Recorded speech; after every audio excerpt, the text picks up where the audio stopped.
नाज़रीन, अफ़सोसनाक ख़बर आहे जेका मां ताईं शेयर कयूं पिया। ॾाइली तालुक़े जे ॻोठ सणंदो में अचानक लॻंदड़ बाहि सबबि मेघवाड़ बिरादरी जे 6 ग़रीब पोरियतनि जा घर ऐं ज़रूरी सामान सड़ी रख थी वियो। इन हवाले सां लाइन ते मौजूदु आहे उमरकोट मां यूसुफ असगर मंगरियो। जी यूसुफ, कहिड़ा तफ़सील आहिनि, आगाह कजो।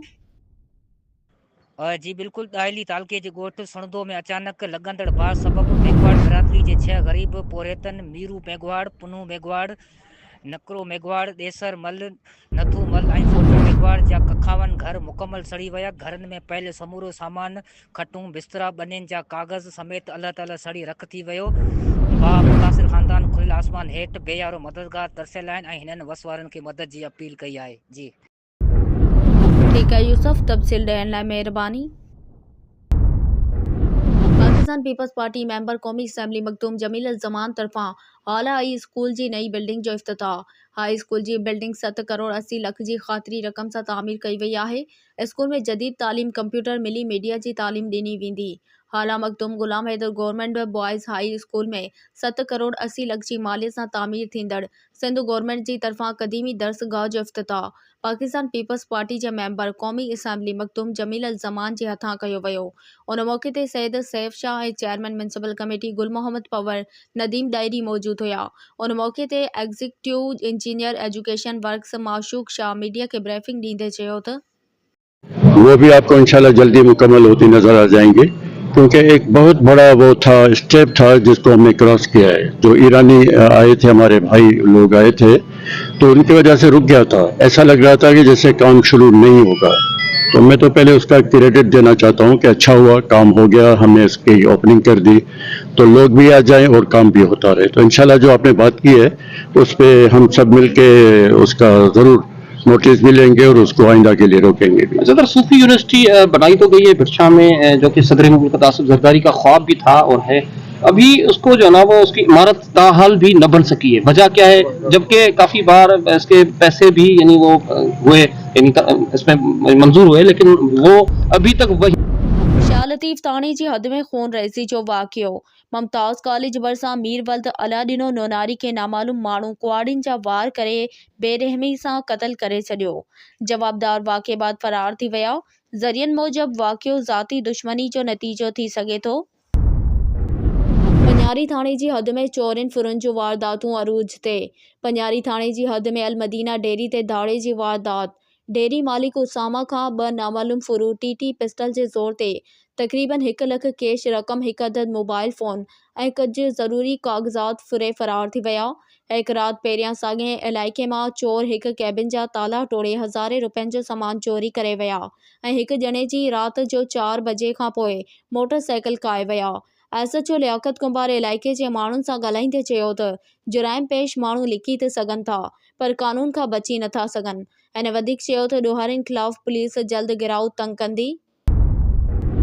पाकिस्तान आर्मी, नेवी ऐं एयर फोर्स मां रिटायर फ़ौजी ऑफिसरनि ऐं जवाननि जे नुमाइंदा तंज़ीम पाकिस्तान एक्स सर्विसमैन सोसाइटी पीस ज़िला शहीद बेनज़ीर आबाद जी अहम इजलास retire honorary captain Irshad Ahmed Channa, honorary captain Rana Mohammad Ashraf ऐं ज़िला सदर सूबेदार रिटायर गुलाम मुस्तफ़ा आरइन जी ज़ेर सदारत थी गुज़रियो, जंहिंमें तंज़ीम पीस जे ईंदड़ इलेक्शन ते गौर वीचार कयो वियो ऐं सबकदोश थींदड़ उहिदेदारनि जी कारकर्दगी खे साराहियो वियो।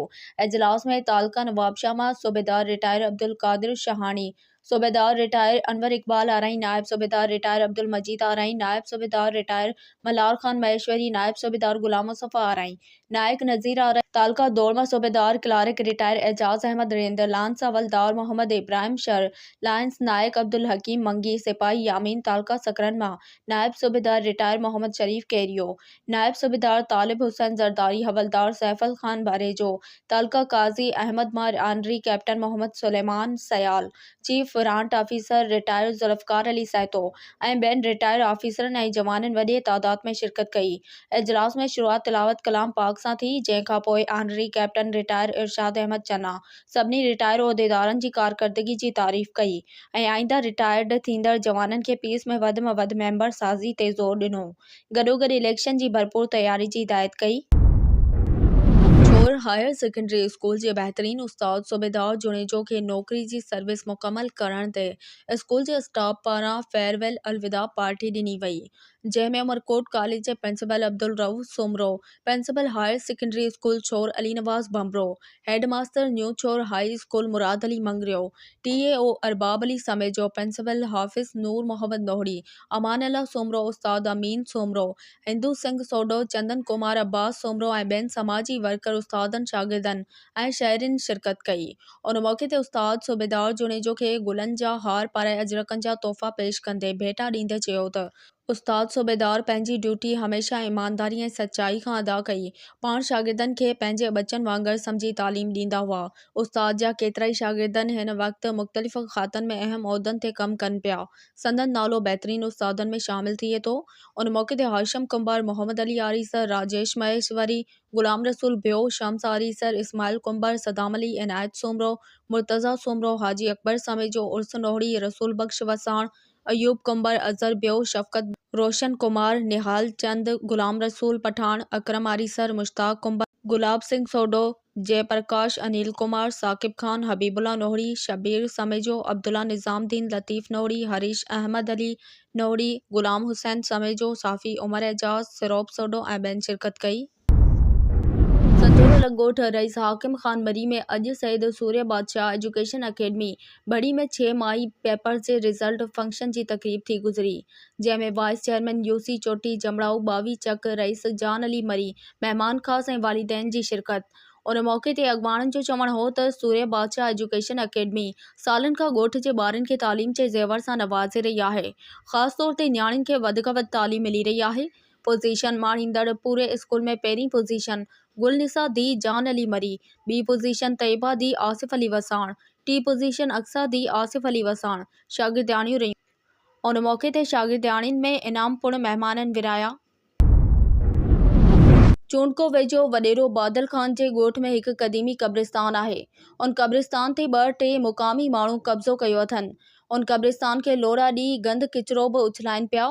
मीडिया अॾो साजिद अली गोपांग दाईंदे चयो त ॾिसो तव्हां मुक़ाम जी छा हालत लॻी पिया। ॾिसो तव्हां पाण बूढ़े जे हेठां क़बर आहे, क़बर जे मथां बूढ़ो आहे, मालिकी का बि कान्हे का हिन मुक़ाम जी। तव्हां ॾिसी सघो था वॾो बादल खान जो ॻोठ आहे, तव्हां ॾिसी सघो था ही छा हालत लॻी पिया। घर ॾिसो तव्हां पाण, ही ॾिसो तव्हां, चौधरी असांखे खपे, असां का सहूलियत कान्हे का असां हुकूमत जी। हुकूमत असांजी मदद करे, असां ग़रीब आहियूं बाबा, असां काॾे पूरियूं वञी मयत खे काॾे कयूं।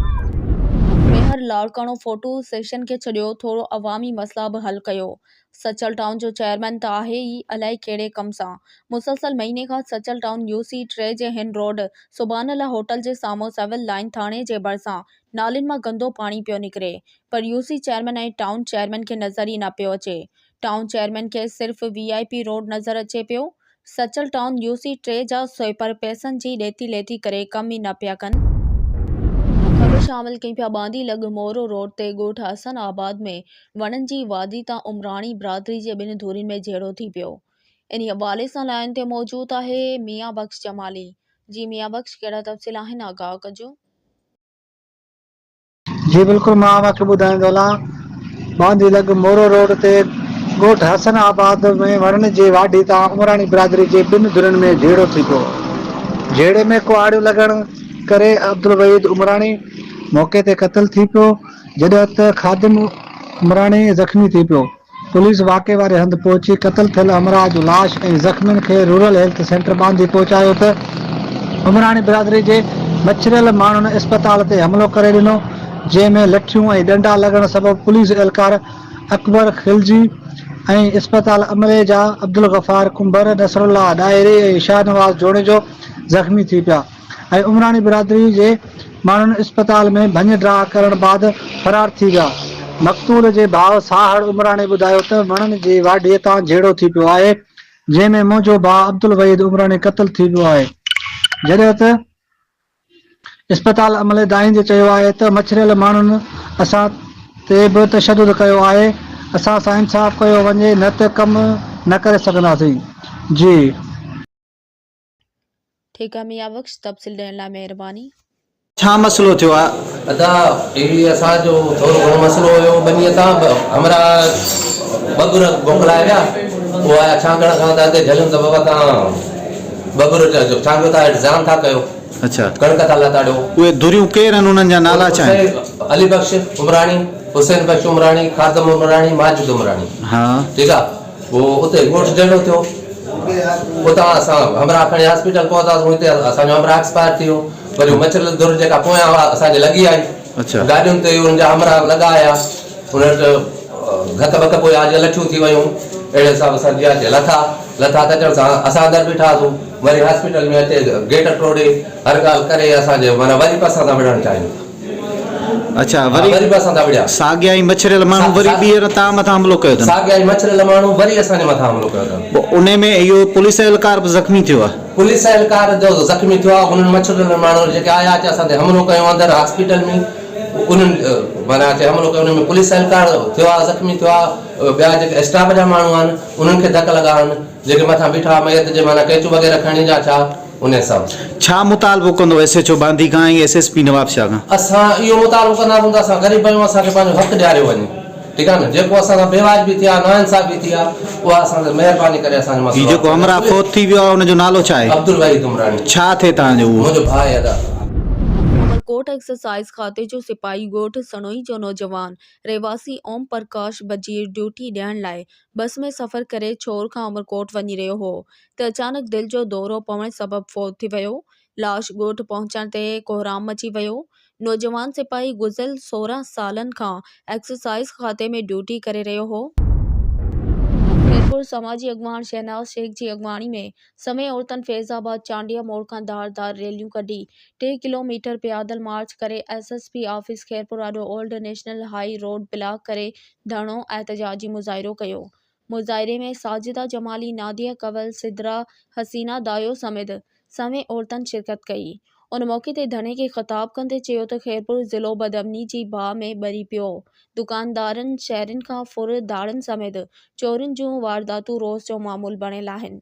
मज़ामत ते अक्सर शहरनि ऐं ताजरनि खे ॾोहारी ज़ख़्मी करे फ़रार थी वञनि था, पर अफ़सोस आहे जो पुलिस ॾोहारियुनि खे गिरफ़्तार करण बजाए शरीफ़ मज़दूरनि पोरियतनि आम शहरनि खे बेगुनाह गिरफ़्तार करे पुलिस बेॾोहियुनि खां फुरलुट करे रही आहे। उन्हनि खे हाफ़ फ्राई कयो पियो वञे। हिननि चयो त औरतनि जी फ़रियादनि ते तदारक नथो कयो वञे। खैरपुर पुलिस पोरियतनि जे घरनि में चढ़ाइयूं करे औरतनि खे तज़लील जो निशानो पई बणाए।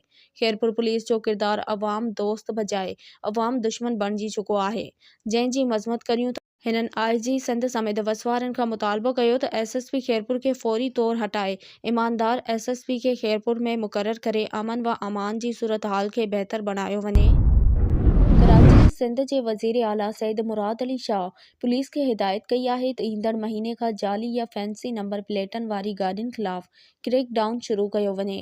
कराची सेफ सिटी मंसूबे ते अॻु भेराई जो जाइज़ो वठण लाइ आला सतह इजलास जी सदारत कंदे वॾे वज़ीर उन ॻाल्हि ते ज़ोर ॾिनो त सेफ सिटी अथॉरिटी खे ईंदड़ महीने खां शुरू थींदड़ गाॾियुनि में सफ़र कंदड़ या रोडनि ते हलंदड़ शकी माण्हुनि जी सुञाणप लाइ चहिरे जी सुञाणप वारी टेक्नोलॉजी खे इस्तेमालु करणु शुरू करणु घुरिजे त जीअं मंसूबे जा मक़सद पूरा कया वञनि। वज़ीर आला हाउस में थियल इजलास में घरू वज़ीर Ziaul Hassan Lanjar, chief secretary Asif Haider Shah, inspector general police Ghulam Nabi Memon, Sindh safe cities authority जे डायरेक्टर जनरल आसिफ एजाज़ शेख ऐं ॿियनि आला अमलदारनि शिरकत कई।